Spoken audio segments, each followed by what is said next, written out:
Cette campagne aussi va s'étendre dans toutes les provinces du pays. Ça commence par la transmission de la communication du message du maire de la ville de Bujumbura à l'endroit des administrateurs communaux. Ceux-ci vont passer le message aux chefs de zone qui vont le répercuter aux chefs de quartier.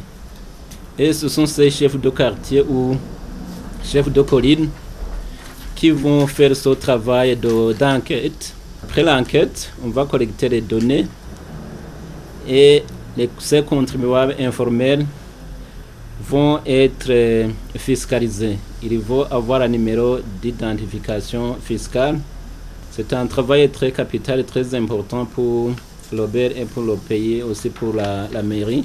L'État voudrait savoir le nombre de ces contribuables qui travaillent encore dans l'informel pour les fiscaliser afin de pouvoir venir à leur aide.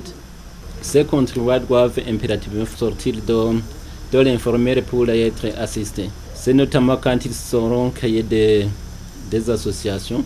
Ils pourront bénéficier des avantages que l'État accorde aux autres organisations ou associations.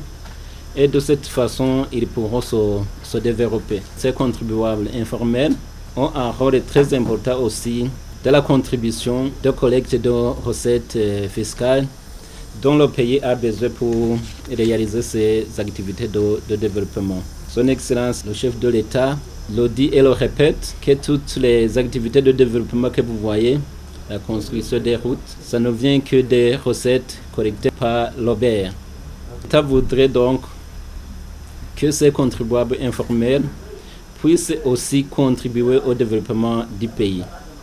Alors c'est pour cette occasion qu'aujourd'hui il est lancé officiellement cette campagne de localisation des contribuables informels pour les fiscaliser.